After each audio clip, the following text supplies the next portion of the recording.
बहुत तवज्जो के साथ सुने। मैं समझता हूं कि इस दौर में सबसे ज्यादा तबलीग इसी बात की होना चाहिए। इमाम मासूम ने फरमाया कि अगर तुम किसी शख्स को परखना चाहते हो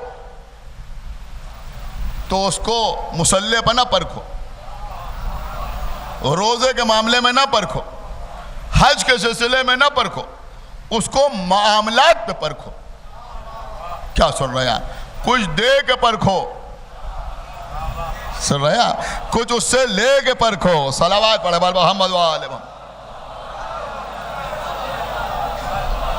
मैं हाथ जोड़ के अर्ज कर रहा हूं खुदा के लिए, मेरे बच्चों, मामलात में बिल्कुल दुरुस्त रहो। जिंदगी भर बिला नागा जिम में जाकर एक्सरसाइज करने से वो कुव्वत और ताकत हासिल नहीं होगी जो कुव्वत और ताकत इस तरह हासिल होगी कि किसी का 1 रुपया तुम पर बाकी न हो।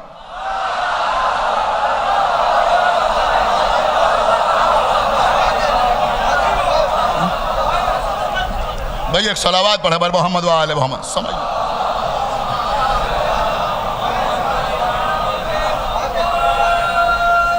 1 रुपया, जो बात समझ लीजिए जो मैं अर्ज कर रहा हूं। इनके बाकी हैं, उनके बाकी हैं, मस्जिद की दुकान है मिल जाए, वक्फ की जमीन है कब्जा हो जाए,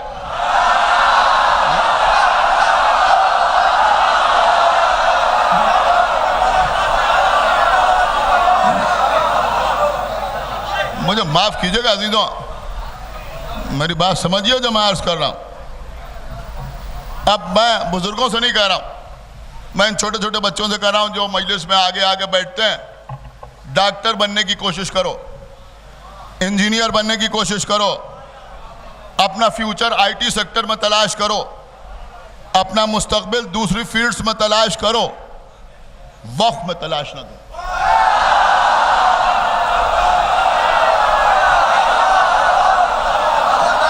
एक सलावात पढ़ते बार मोहम्मद व आले मोहम्मद।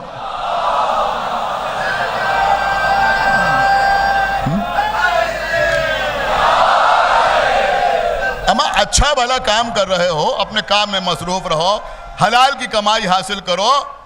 किसने तुमसे कहा कि तुम इस लाइन में जाओ? एक सलावात पढ़े बार मोहम्मद व आले मोहम्मद पर।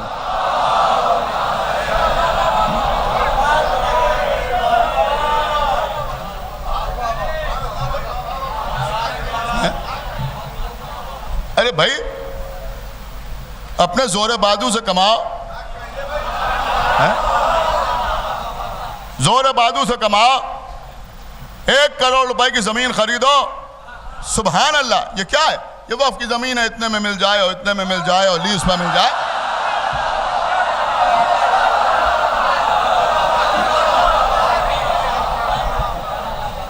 सुनिए बहुत तवज्जो के साथ सुने, मैं ही कह भी सकता हूँ। एक सलावात और पढ़ा पर मोहम्मद व आले मोहम्मद। बचो इन चीजों से, बचाओ अपने आप को।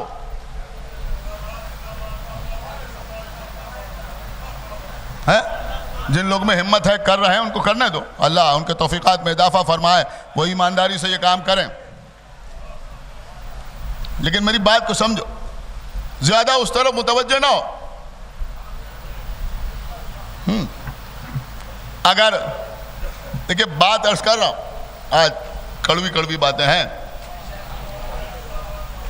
अगर किसी के 10,000 रुपए तुम पर बाकी हैं, दुनिया ही में पीछा छुड़ा लो तो बेहतर है।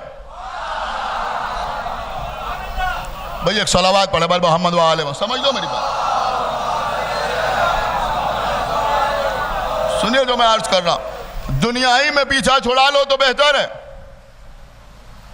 10 के 11,000 चले जाएं बेहतर है। अपनी इज्जत भी बचाओ, अपनी आखिरत भी बचाओ। समझ रहे हैं आप या नहीं?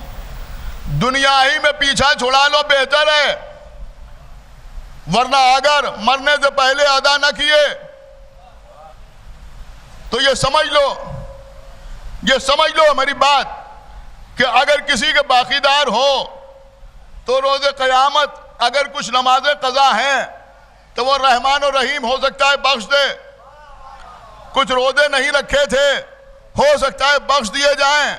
लेकिन अगर किसी का माल तुम पर बाकी है तो जब तक वो माफ न करेगा,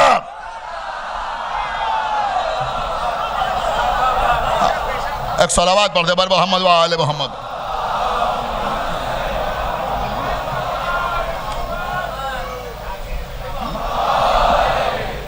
हमारे यहाँ बहनों का हक नहीं होता।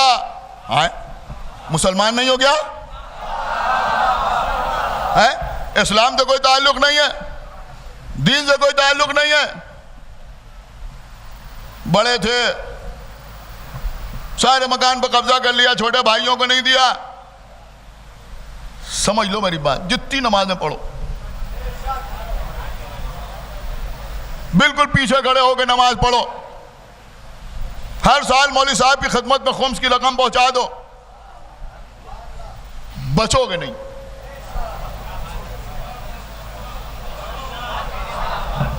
एक सलावत पढ़े बर मोहम्मद व आले मोहम्मद। बचोगे नहीं मेरे बच्चे, समझ लो, नहीं बचोगे। क्यों? अच्छा ये भी मैं आपको बता दूं होगा क्या। रोज़ क़यामत अगर किसी के 50,000 रुपए मीसम ज़ैदी पे बाकी हैं, अब वो अड़ गया क़यामत में कि हमें तो चाहिए, अल्लाह कहेगा पहले अदा करो, पहले अदा करो। जब अदा करोगे उसके बाद कोई बात होगी। अब आप मुझे बताएं अदा कैसे होगा? सुन रहे हैं आप या नहीं? अदा कैसे होगा? कैसे अदा होगा? अब वहां न रुपए हैं, न डॉलर हैं, न सोना है, न चांदी है। सुन रहे हैं आप? 50,000 अदा करना है। अब वो अदा किस चीज से होगा? उस वक्त जो कुछ आपके पास होगा उसी से तो अदा होगा। आप पहुंचे नहीं, मैं आपको ले आया। जो कुछ आपके पास वहां होगा उसी से तो अदा होगा। उन्होंने कहा इसके 50,000 बाकी हैं, 5 साल की नमाजें इसकी तरफ गई। एक सलावत पढ़े बर मोहम्मद व आले मोहम्मद। अब वो जितने पर मान जाए हैं, 10 साल के रोजे इसके नाम, जो हज किया था वो इसकी तरफ मुंतकिल हो गया। अब आप मुझे बताएं रहा क्या? इसीलिए मैं कह रहा हूं कि जिंदगी में अदा कर दो, फायदे में रहोगे। अगर आखिरत में अदा करना पड़ा तो परेशान हो जाओगे। और देखिए कोई आगे मुझसे ये ना कहे कि साहब आप देखिए वो तो ऐसा ऐसा करते हैं, उन्हें तो सब हजम हो जाता है, तो हमारे साथ ऐसा क्यों होगा? मैं एक मिसाल दे रहा हूं, बात समझना आपका काम है। अमेरिका में रहने वाले, समझ रहे हैं आप, नॉन रेजिडेंट हजरात, अमेरिका, रशिया ऐसे ममालिक में रहने वाले थोड़े दिन के लिए अपने अजीज़ों से मिलने के लिए यहाँ आते हैं, बिस्लेरी की बोतल मंगा के पानी पीते हैं। समझ रहे हैं आप? वो कोई नखरे नहीं करते, बल्कि मामला यह है कि वो जहाँ रहते हैं वहाँ उनको बिल्कुल प्योर वाटर मिलता है। यहाँ पॉल्यूटेड वाटर है, वो एक दिन पी लेते हैं तो बीमार हो जाते हैं। हम चूंकि इसके आदी हैं, पीते रहते हैं, लिहाजा बीमार नहीं होते। खुदा के लिए सुनिए, मेरी बात सुनिए, अगर आप शरीफ घर की औलाद हैं तो ये समझ लीजिए जहां नस्लों से हराम खाया जा रहा है वो हो चुके हैं उसके आदी।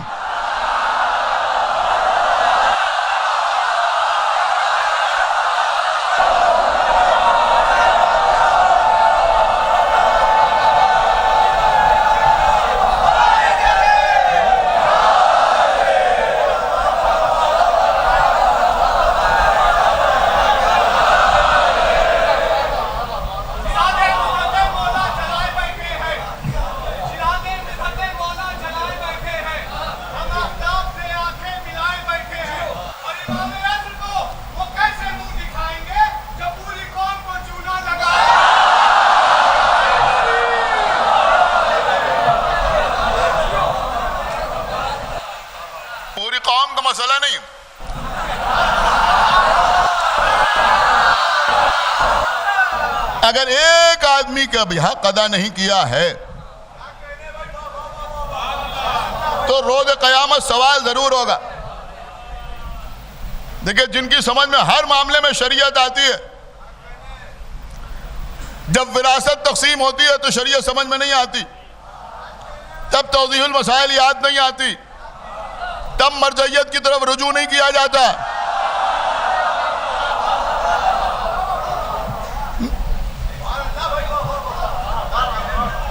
आज़ा इमाम हुसैन अलैहिस्सलाम में अगर माल खर्च हो रहा है, पैसा खर्च हो रहा है, तो वो परेशान है। ये पैसा बच जाए, गरीब लड़कियों की शादी हो जाए, हैं? तुमने माहौल खराब कर दिया है। तुम हमें सिर्फ इतना बताओ कि इस्लाम में लड़की की शादी का खर्च क्या है?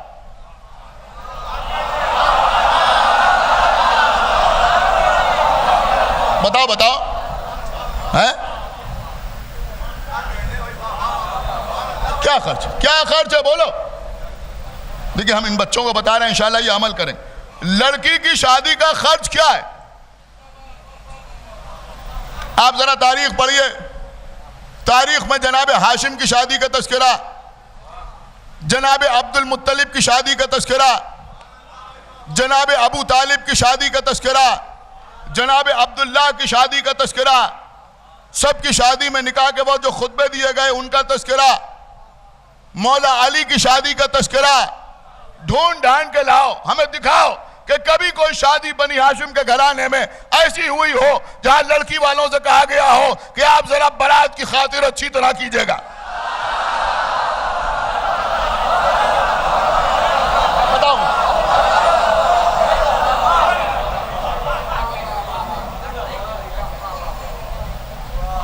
देखिए, ये सब मैं इसलिए अर्ज करता हूं कि नाम निहाद मुबल्लिगीन समझ लें, मैदान और भी हैं।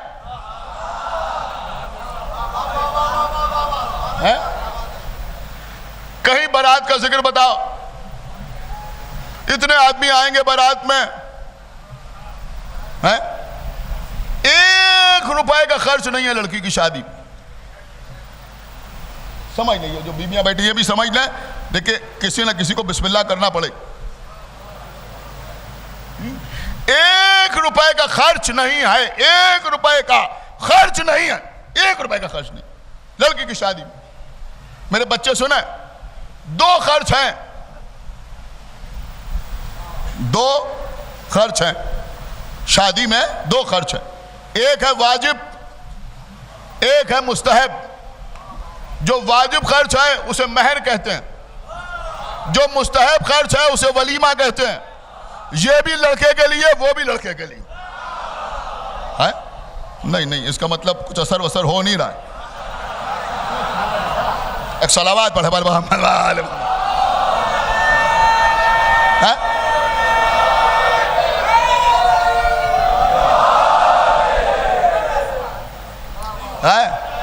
महर देना है, महर देना है। और ये भी अजीब व गरीब बात है, उन्होंने कहा ऐसे महर दिया जाए कि वो जहेज का इंतजाम कर लें। ये सब उनका इख्तियार है, आप महर दीजिए। मामला ये नहीं है कि आप कहिए ये दे रहे हैं, इससे आप ये कीजिएगा, ये कीजिएगा, ये कीजिएगा। महर दीजिए, दीजिए, और जब दीजिए तो दे दीजिए। दीजिए तो दे दीजिए। ये नहीं कि बाद में एक सलावात पढ़े बाद मोहम्मद वाले। अब शायद मैं समझता हूं इससे कीमती कोई बात मेरे पास है नहीं। आप जाके ढूंढ लीजिए, तलाश कर लीजिए, नजफी हाउस से लेकर इस शहर में तौहीदुल मुस्लिमीन ट्रस्ट तक जाके पूछिएगा, कोई एप्लीकेशन ऐसी आई कि किसी लड़के ने एप्लीकेशन लगाई हो कि हमें कुछ रकम चाहिए, हमें महर देना है।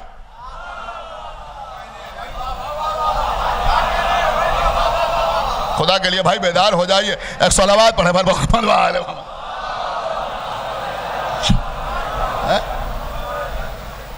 मैंने कहा भाई हमने लड़की की शादी के लिए जमीन बेच दी, खेत बेच दिया, मकान बेच दिया। किसी को आपने सुना महर देने के लिए दुकान बेच दी? महर देने के लिए कार बेच दी, महर देने के लिए बाइक बेच दी। अब मैं क्या सुन रहा हूं, मैं क्या अर्ज कर रहा हूं। जब बीबी जहरा की शादी मौला अली के साथ हुई तो रसूलुल्लाह ने कुछ नहीं बेचा, अली ने अपनी ज़रा बेची।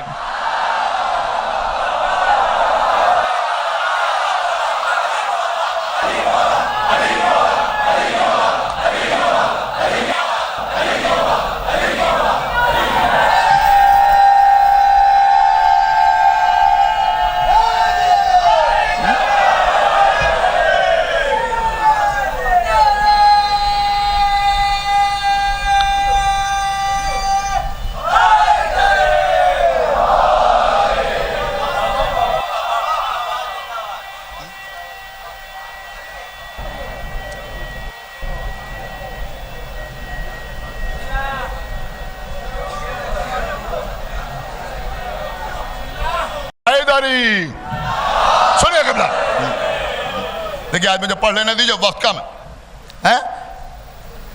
रसूलुल्लाह ने कुछ नहीं बेचा, मौला अली ने अपनी ज़रा बेची। महर अदा करना वाजिब है, वाजिब, समझ रहे हैं हम? वाजिब है, वाजिब देना जरूरी है। जो भी महर हो, अल्लाह ने तुम्हें मर्द बनाया है, मर्द बनो, फकट्टे ना बनो।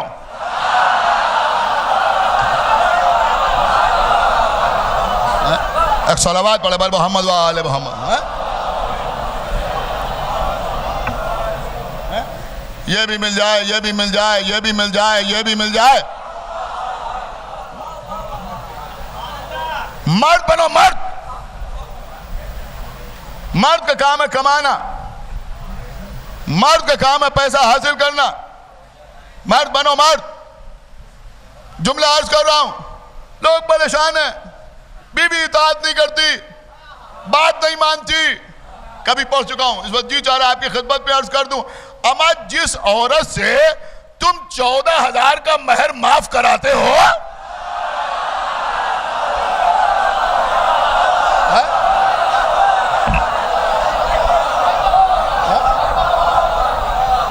क्या सुनेगी तुम्हारी बात? एक सलावत पढ़े हमारे मोहम्मद वाले मोहम्मद।